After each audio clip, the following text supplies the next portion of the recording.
Welcome back to Winternet Web's Wired Together, and I am Melanie Winter. And I'm Jason Winter.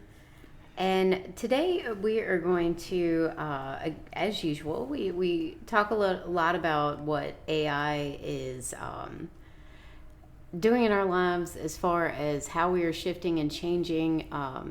And so one thing we're going to start with, and I think this is really cool, what I hope to kind of keep as an ongoing thing is, again, we're very close to, say, our past, our history. Right. And then how technology has been adaptive throughout time. Yeah. And so we have a wonderful plethora of magazines, especially the National Geographic. National Geographic that my great-great-grandfather started buying at the turn of the century. So right just after the turn of the century, a lot of things are changing and shifting back in the 1900s. Mm-hmm. And so innovation, technology, all of these things are, they're really starting to be advertised very differently. Very differently from what we advertise today, but differently from what advertising used to be. So big into magazines, a lot of it's very text heavy. Yeah, right. They're telling you the story of the product, so they still want that connection. So yeah. Just an ad is like a one-page ad with teeny tiny text. So we've read through a lot of these, and we're hoping to kind of always do a little nod or a little hint to something within our past that kind of allows for technology to be something that we've always done. Right. And some things just haven't changed in the same way, like history repeats itself, if you will. Right. And so what Winternet Web likes to promote is there is that fundamental truth. There is that human's relationship with God, and then who we are as the human here on earth. That is, as we change and adapt, that's just us living within the earth. Right. So that doesn't change the human. No. That actually just makes maybe oftentimes life easier. Right. Sometimes technology makes life harder. It can, yeah. Sometimes but it's it depends on, how we not. embrace it and that kind of thing. But it doesn't really change the fundamental. Right. And so, so this first one we're going to look at it's actually, I love this because it's the Acme company. Right. Oh, yeah. You saw that too. We didn't talk about that. It's not an anvil. Right, it's not an anvil. Right. But anybody that watched Looney Tunes, I love the fact that it's the Acme company, and it's a visual card system.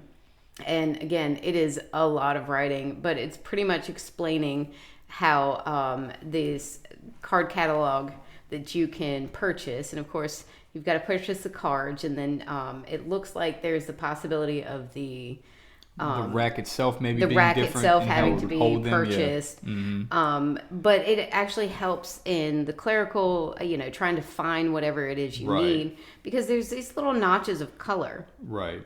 that and the cards lay very nicely and lay out differently than the card catalog where you have to pull each card. Sure. So it's perfectly laid out in color in a black and white illustration. Right. Well, they're telling you it's color. I know. So they can't actually put it in color, but they're telling you it's color. And so you just have to believe it. And so it should allow the if you happen to be a company that has a lot of data, or Right. again, it's a You need card to find catalog, something so like quickly your or be library, able to... you can find it a little quicker when you know exactly the color coding system that you're using, and then you can so anybody in your clerical position at your company, what it's actually advertising is can triple their time, Right. because now they can look through this card catalog quicker. So apparently it's like physically creating filters and labels, as opposed to having to do the little finger dance going through a deep rack of cards. Right. Here you can immediately, there's a purple dot. That means this. Exactly. And you go right to it. So yes, that's and cool. so it's very akin to when we started using folders and emails. Yeah, that's true. Stuff like that. It's like, oh man, I can put it in a folder now. If it's in a folder, then I know everything falls under that category. Right, exactly. So, just kind of cool. It's a little something that's a little tidbit on a unique. We'll have a picture on there. Yeah. For you to see, and hopefully we can keep going with this kind of. It's kind of neat to see new where world, we've come. world. Yeah. By the way, this is a 1923 edition of the National Geographic. So we're talking 103 years ago. Mm-hmm. Yep. So it's really neat way of seeing the shifting and the molding of what technology can change. Mm-hmm. And then how do we see that technology, and then utilizing that for ease and for benefit. Sure. I mean, again, I'm so glad I don't have to beat my clothes against a rock. Really love my washing machine. Yeah, right. So it's technology is just part of our everyday, but for hundreds of years. Yeah. And so we're kind of coming into something very close to our hearts when we talk about AI and the changes. And so a lot of concern comes up when it comes to, is AI taking too much over? Right. Are people replaceable and things like that? And our usual fight is no, humans are not replaceable. Yeah, I mean that's been in the narrative, and yes, some technologies come in, and you could argue it's kind of replaced jobs, but I think a lot of times you would also say, man, but we would miss actually going to a cashier or whatever. And I understand the convenience of self-checkout, and that's not the purpose of this episode, but technology is tools, but if technology can do certain things well, then us as a human can do our job better. We can human better. And we're in a world right now where customer service doesn't seem to be quite as there. Right. But if technology can swoop in and take care of the mundane, then customer service can we relax and actually, connect? Connect. So, but anyway. And so, again, very close to our hearts, as far as the educational system. Mm-hmm. And we have certainly heard in our own area, but throughout the many communities, this concern of AI replacing something like, replacing teachers and that kind of thing. Right. And so some think that that's a possibility. And of course, here at Winternet Web, what we think is, not if we know what's good for us, right? Right, no. Mm-mm. We know better, and we should know better. We need the teacher. We need the teacher. We need the teacher 100%. We need the human. Yeah. And so we want to kind of do a bit of a deep dive of what AI can do. Right. That actually gives our teacher back to us. Sure. As far as, we need the teacher maybe unexhausted. Yeah. We need the teacher unoverwhelmed. We need the Sure. teacher that is prepared for life and to do the things that they were actually supposed to do and wanted to do to begin with. And have that is the teacher. Intellect and training full. Absolutely. Yeah. And so we absolutely have a high amount of respect for teaching. Jason was a teacher. Yeah. And the teaching profession and what is necessary to embrace, and then what is necessary to embrace about the human, the physical body that ends up in the room. Right. Well, a lot has changed, and of course, standardized testing existed when I was in there, but it seems to have really gotten out of hand even more, and I didn't think that was possible. And the standardized testing kind of, it's making robots out of our students.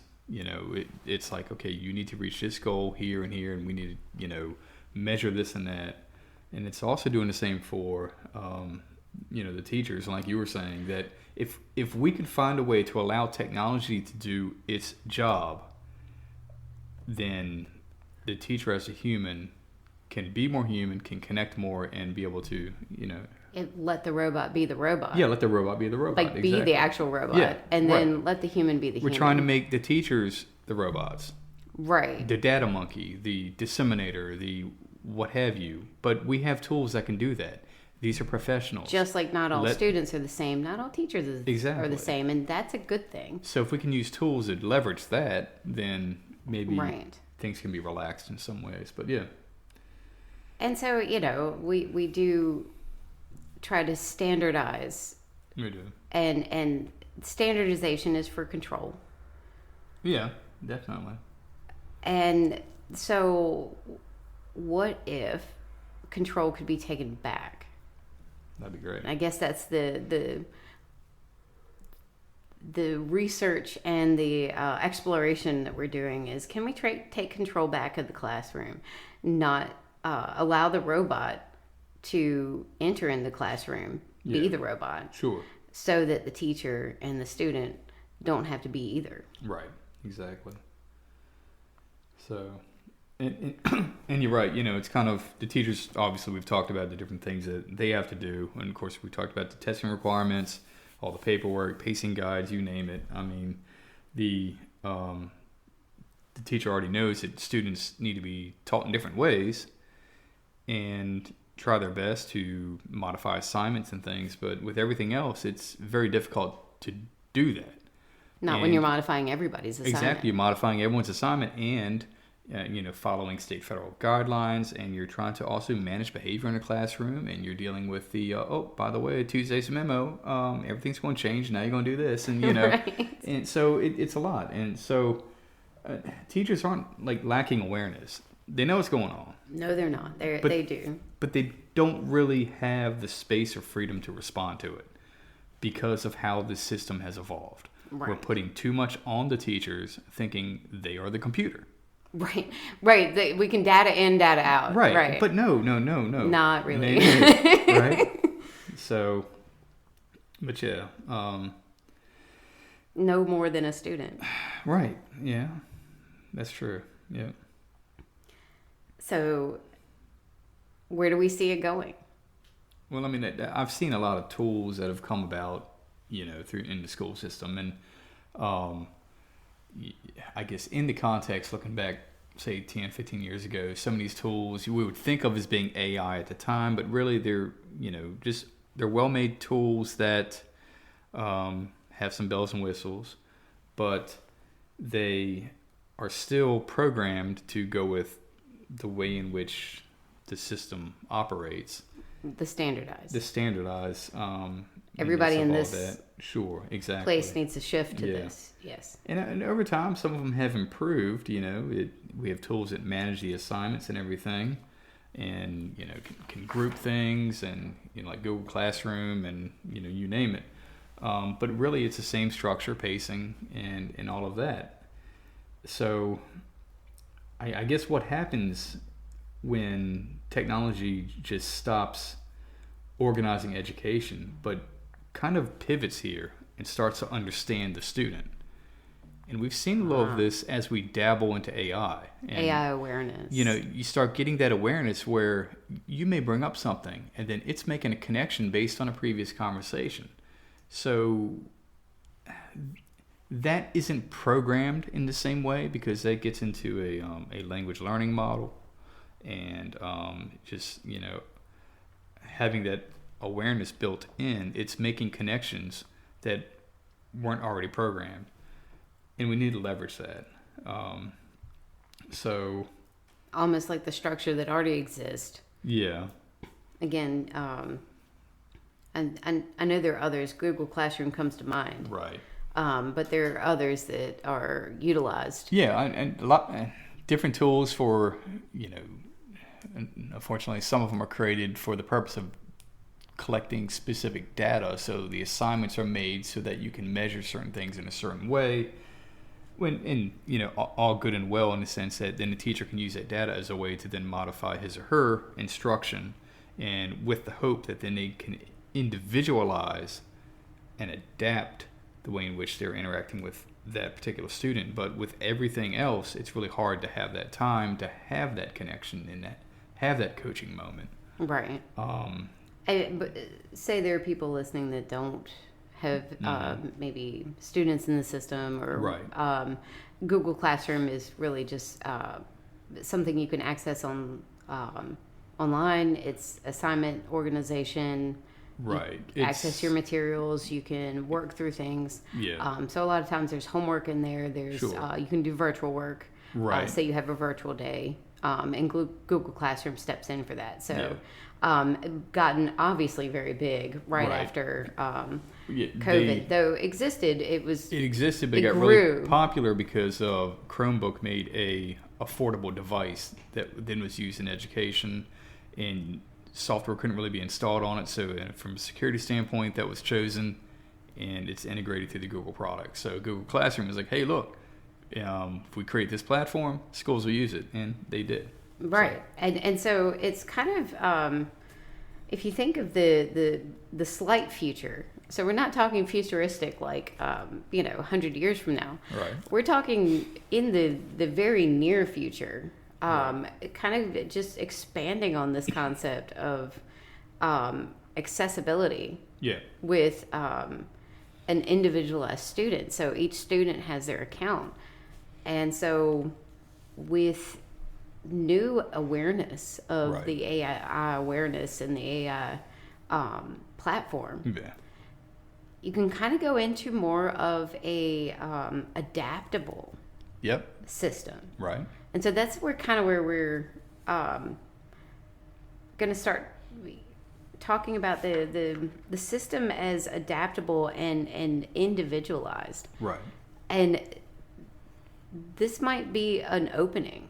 Yeah, I think so. Because when you have that awareness and that adaptability that you're talking about, then while a student is interacting with trying to solve a problem or interacting with a passage, AI can kind of tell whether maybe the student hesitated at a certain point. I mean, we do web design and we build websites and everything like that. And part of the metrics with ranking oftentimes has to do with how a actual human using the website interacts with it, how long they stay on the page, all their hovering, what they do, and it looks at all that. So we already have this. It's already there. So if a program can tell if a student hesitated or on a particular thing, did they retry multiple times? Did they move forward confidently on something? So because of all of that, you can instantly tell. Sometimes it's not, did you finish the assignment? Great, here's your 100. Or, did you get it right? Hooray. What's more important to know is not that you got the correct answer, but yes, you got it, but where did you hesitate? Because that could indicate a problem in your understanding because you changed the problem somewhere else. Maybe you didn't, I don't want to say got that lucky, or it's able to pick out something that would be very difficult unless you had that one-on-one, interaction with that student, which of course is very difficult to expect a teacher to be able to have when you have a class of 28. It's too many to do that. So I think sometimes, and I know that's why math teachers want you to show your work, because they realize, the negative exponent, that's what got you. So when you can figure out where you made the mistake, now there's a teachable moment. Yes. So this would be absolutely at its finest in math. Right, it would be, because it is a lot. It's being more linear and what have you. It's able, being step by step, you're able to figure out, where the assembly line broke or hiccuped. So, and I know, like working on our own kids' homework, sometimes it's like, all right, I just want to watch you do this one and go ahead. And it's like, I want to see where you're having trouble. And it's the same thing. And if a teacher were able to have that, or if a tool was able to pull that out, I don't care if you got it right or wrong. I want to know where you're struggling, because the next concept is going to be built off of that. Right. And if the teacher can be handed that information too, then the teacher can go, okay, Johnny is struggling with remembering when to cross multiply versus not, or whatever. Right. Then, because the system is handling a lot of other things, then the teacher can easily sit next to Johnny and be like, hey, how are we doing here? And it's like, all right, let's take a look at this problem together. I do the same thing, and you're able to have that connection. It's like, what are you thinking about here? I was thinking, I know, you're right, because of this. And then you're able to connect, and that's the emotional part of education is important. Right, which is again is why we say if we know what's good for us, right, AI is not a replacement. What AI is that fundamental flaw that in the system is we want each student to have one-on-one attention. Sure. In a system where we want to pack more and more in one class. Right. And so like on the political side of things, a lot of times it's, well, they can actually handle more. They need to add more. They need to, they need to handle this. Yeah. At the same time they also need this policy out there for one-on-one attention and this policy out there for one-on-one attention. Right. So you've got two concepts kind of happening at the same time, and teachers can't be both. You can't, no. So no, teachers not one can't bit, no. be, one-on-one Sure. at the exact same time of being managing a classroom with more and more students as we go. Right. So, and we know hiring's out the window. You're not going to be able to get 2 or 3 teachers in a classroom. I mean, right. So there goes that.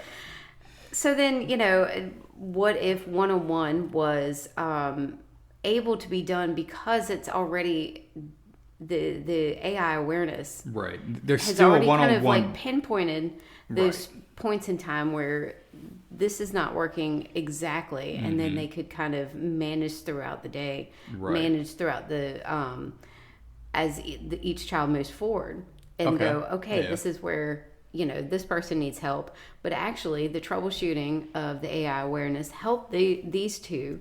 That their help wasn't all that necessary for me to sit with them. Okay. So and you mentioned talking about teaching students and having to teach differently to all of them. Yes, because we want that. Differentiating education, we know, but I mean, and here the AI model, knowing all that, the teacher wouldn't have to serve the content differently to every student. It could adapt. So if someone's more visual, then you could offer it that way. Right. And so if you have an AI awareness classroom model, then yes, you if it is aware enough to adapt, right, which it does for when we use it in the workplace, that kind of thing. So one student can read a full passage. Yeah. Another student can have a simplified version, or maybe more of a summary with bulleted points, just because that's their way of doing it. Another and can sometimes have based on their IEP. Exactly. Simplified. And so another could have it as a visual breakdown. So we would actually be able to each classroom assignment that gets plugged in also gets the opportunity to serve each individual student. That makes sense. In the way that each student has the capability of learning. And I mean, and some teachers in some classrooms and content areas are able to do this very well, but it does take a lot of work. But I think with the added load, it becomes almost impossible to do it to this fidelity all the time. And No, it would have to be, the work would be, would have to be on the AI system. Right. And taken off the teacher, because that's the whole thing, is the teacher cannot just be plugging and chugging all this constant data. Definitely. And so if you start early on within the system, then it's already known. Right. And so each student has it adapted to them as they go. Yeah, because it's already learning a student profile. So it's able learning to, a student profile. Based on your mistakes, based on all the other information and how you're interacting with it, they're able to adapt from there, yeah. And so if that were something that would be part of the system, then the teacher, as opposed to having to redraw or assign a whole bunch of different types of assignments just to make it work for a couple of students or a student. Sure, yeah. It would actually, manipulate itself to each one. Right. And so it becomes more of a bit of a plug and chug. Right. That is not taking away from the teacher. It actually gives the teacher that freedom. Right. because the teacher has that opportunity to teach. True. As opposed to just modify. Well, and so that's the main thing is it's always modification, modification, modification. right. And as if something else modifies it Yeah. in real time, then the teacher has an opportunity to actually, like you said, connect and teach. Yeah, that's true. But it also touches on something with if the assignment creates a struggle, oftentimes that is an opening to frustration. Right. And then, perhaps misbehavior, if you will. Of course. Because now you're managing that. But so, we have to consider the pacing of, how the assignments go too, because that is also a part of, frustration and, managing right. a class. Right. And so some students need a faster pace. Some students right. need, maybe a second backwards to get forward, mm-hmm. just to reiterate something and go, yes, okay, you're right, that clicked. Sure. And so there is, we can't just pretend everybody has the same pace. No, not at all, no. Mm-mm. And that's kind of our structure, and that's what we're saying is okay, the old system is structured on everybody shifts at the exact same time at the exact same place. But we know that's not true. And we've done a wonderful job in the fact that we accept the fact that that's not true. Yeah. But now what do we do with that? Well, we don't all get promoted at the same time in the workplace either. There's, some people excel at certain things and others, may enjoy or something and, in that concept and in the learning of it. And so AI can also maybe tailor some of it to different needs. Right. So like a writing assignment. All right. If you're interested in this, then we can, then you write about that, or we bring this content in. So sky's the limit, really. As a teacher, I'm sure you would probably agree. Half the students that become a behavioral issue are because they're frustrated and behind. But actually, the other half of the students that are a behavioral issue is because they are bored. Oh, yeah, no. You're 100%. And instead of being behind, they are right. Ready for the next thing, and they need the next movement. I've been both. So, sometimes in the same class. Right. So, yeah. So if half the students just need a little more, mm-hmm. and other half students are bored out of their minds, then, behavioral issues may be something that is easily modified if they all can go at their pace. Sure. Yeah, that's, definitely something worth considering in that. I mean, an AI system would be able to modify, like we've said, the way something is actually presented, but also give that opportunity mm-hmm. for again, an awareness system where I see you're struggling with this. Right. Can I actually put it into a game format? Oh, yeah. And allow you to study it in a different way. Right. Or the giving the possibility of once a student is really going with something mm-hmm. and then all of a sudden starts to slag a bit. Yeah. That AI awareness system could possibly say, okay, it feels like time for a brain break. Mm-hmm. And so either offer some sort of brain break or say, go ahead and stand up, stretch a little bit, sit back down, and now we can kind of get ourselves back to... Yeah.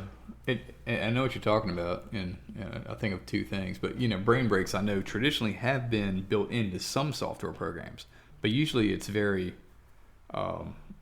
calculated and predictable. So it's like, once you get through lesson 3, there's a brain break. And then you got, all right, you do 4, 5, and 6. And once you're done 6, there's another predicted brain break. Right. After testing in so many students, but, if it's between 3 minutes and 10 minutes, then we'll just choose somewhere in the middle, and it's, 5.5 minutes. Sure. But the brain break is based on where your level of frustration is, not necessarily the time.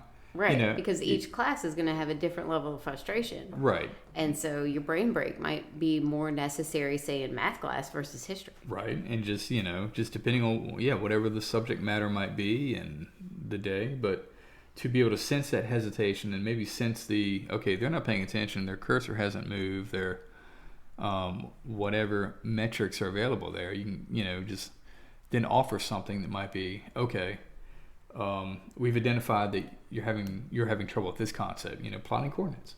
So we got 3 little question or like a game type thing that you'll compete with me about and work on that concept. And I know a lot of this might sound futuristic, but it can be done. I mean, it's a short distance between what is now and what is going to be this style of learning. Oh yeah, I mean it's. And the thing about this style of learning is it is coming down the pike. It is. There's no way we're going to have these super awesome, hyper aware, hypersensitive AIs without actually putting it somehow in the educational system. So it is coming down the pike. It is. And so the allowance of ourselves to embrace it and say, okay, this might actually be the taking away of some of that overwhelmed feeling that seems to always, be the plague of the classroom. Yeah. Really, definitely. really amazing teachers can be lost and overwhelmed. Yeah. And because it just does get daunting after a certain amount of time. We have so much in this technology, but then we're not quite there yet. Mm-hmm. And so now it's trying to fit the old platform and the new technology, and the two actually aren't coinciding at all. Right. And so it does become daunting. And so eventually the acceptance of the new technology and completely shifting the platform. Right. Where we don't actually all kind of move together like sheep in a field. No, we actually do have these different learning styles that we need to kind of maneuver around and work through. Right. And if we can go ahead and do that and just say, yes, let's accept, then that movement goes into what is needed for the technology. Sure. And again, there is no reason and there is absolutely no good way to replace a teacher. It is replacing that understanding of the learning style will change. Yeah. And then the teacher absolutely still needs to be there because that human, that interaction and that connectivity is vital. Sure. No, you're right. And it's giving room for the teacher to be what the teacher was trained to be and wants to be. Right, yeah. And which is not a traffic controller. It's, more of being, more being the mentor, the guide, the connector. And I mean, how demeaning it. Yeah, I mean, honestly, it's not just traffic control. Yeah, but I mean, you hire someone for their knowledge. They've gone to, they have to have either a praxis or a degree to show and prove that they have content knowledge, and they are. And then you hand them 2 sticks, and they're just I know. And come on, plane, come this way, and how they're being told many to. Do we know that love their craft? Absolutely love what they are trying to teach and that what they want to teach and that kind of thing. And it's all the red tape that gets so daunting. They can't teach what they want to teach. No, you're right. And that becomes very difficult. Yeah. And because it becomes this, well, now you're just, traffic controller. Yeah. You're not really becoming the guide that you wanted to be. Sure. Yeah.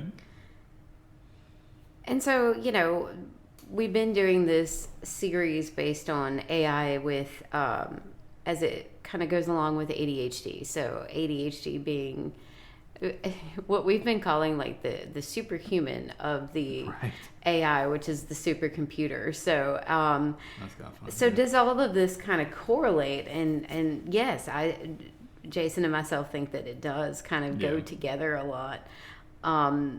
When you're talking about this kind of new system, this new system will be a promotion of the engagement of subjects. So yes, that check on ADHD and how the ADHD loves engagement.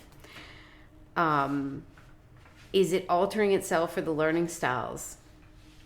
And that is a big check. Yes. Yeah. Mm-hmm. It is able to alter based on very different learning styles, which ADHD is not like one thing, it's multiple. And so, yes, absolutely. So it meets that check too. It meets that check mark. And awareness of students that struggle or students that maybe move too fast. Check. Yes. Yeah, this new system would actually help that quite a bit. ADHD has a lot of times there are points in time where there is struggle because it's trying to develop that executive function. Right. And then there are points of time where they're moving so fast that the struggle is the fastest moving. It's true. And sometimes even the staying with it, which might look like a struggle too, is they're zoning in. Right, actually want hyperfocus. Yeah, exactly. Right. Does it allow hyperfocus? That's one of my points. Okay, gotcha. Yes, it does. It checks that box. ADHD loves hyperfocus, and when it gets there, it wants to stay there. Yeah. And so, yes, this would allow for that moment in time for when students with ADHD to hyperfocus. Want a deep dive in it. Do a deep dive. Mm-hmm. Brain break awareness. If an AI awareness can actually understand when the brain break is needed during an assignment, yes, that would check the box of ADHD students that would be most helped by that. Yeah, it would. And the biggie. The biggie. This would allow ADHD students to not have to have the whole class know when they're in a struggle. That's important. That's a big check mark. Yeah. What's one of the most frequent things you hear after you finally had time to meet with a student and so what is it's like, well, I didn't want everyone to know. I didn't want the class to know I didn't know something. Yeah. And I said, well, why didn't you tell me? It's like, well, I did, I was scared to or nervous to. I mean, not scared usually, but but it's just when it's a classroom flow and it's so much, it's like, I don't want to. And, some students may pull a teacher aside and say something, and then, you try your best. But how often in a class might be a couple times where something is like, all right, wait, I'm still trying to absorb that. And you're still looking at question 17, and now you realize, oh, they're on 19. Right. And I didn't even pay attention to the rest of it. I missed 18, but I hope I got it right, and it's just the life of it. But yeah, that is true. We don't want them to know. And, when we're struggling, because we mean well. We try to do the best we can. Well, there is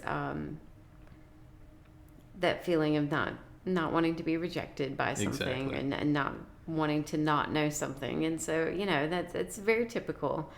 And so when you're especially in certain developmental periods, middle school especially, there's a lot of I don't want to raise my hand. I don't want to. I'm not going to draw attention to myself. I don't want to draw right attention. No, exactly. I'm not here. And if the attention is actually somewhere it's really just you and the program. Sure. Then it really doesn't have to be all in the the rest of the students don't need to know where exactly you are. Yeah. Unless you want to tell. Right. It kind of gives that allowance to just kind of move through at your pace without feeling negative about your pace. Right. That makes sense. Good. Well, yeah, I think the ADHD thing you brought up there tied it in for sure, and especially in the sense that a lot of these, I guess, things that AI may be able to offer, I talked about here, that it does check a bunch of things that are unique needs and differing needs, not only for people with ADHD, but honestly everyone. You know? So, and I think that's right. I didn't like to ask a lot of questions, and I was right. I mean, we all, we have personality differences. Had a longer focus period, but backgrounds. No, I was not going to ask a single question. No, exactly. Yeah. So, but again, I think it's hate to say it, but I mean, the technology is developing quickly, and it's already it's already here in the quote unquote real world. And when it comes to the education system, it's going to be interesting. This is going to be a conversation. It needs to be yesterday, but yeah, I think it's a very inviting concept for education because Right. it is not to remove anything. It is actually to add. yeah. Just like the washing machine. Again, I go back to that, but I love the washing machine. You don't like beating your clothes on a rock? I do not No? like the idea of beating my clothes Especially on in a rock. this And area so of just red like the clay. washing machine, if it's going to add to our lives Yeah. and actually give us the opportunity to get something else done while the clothes are getting washed. That's right. Yes. Let's Yeah. do that, you know. Right. And I think that it needs to be embraced. Well, good. And I think it needs to be embraced in let's work through with that equity equality concept of let's move through this with each student as an individual and not just move through this as let's try and maybe rid ourselves of that old model. Right. Everybody at the same place and at the same pace at the same time. Yeah. You know, and you know, we the human have to change that. Right. We the human have to accept it's never going to actually be the case, and that's we're fine with that. Yeah. Because what we really want, the outcome that we really want, is everybody to have their own success, Right. in whatever Exactly. that looks No, like. No, you're exactly right. And so But yeah. that is the teacher's outcome, and that's absolutely what they want. And so if anybody, you know, has the ability to work with that concept Right. and allow them to get to that point, let's do that. Yeah. No. Well, find no better way to end on that. And but yeah, so and again, as part of our closing, we thank you all for your support and everything, and we've seen a big pickup in other countries listening. So don't be shy. Tell us where you're from. Comment, share. You know, just make this part of a conversation because it's just not here in Virginia. You know, this is This is everywhere. This is everywhere. This So, part, yes. Exactly. Sometimes we talk about just Sometimes we talk Virginia. about us, but I mean, yeah, we're all connected, right? So We're all connected, yep. aren't we? So unplugging for now. But always stay connected.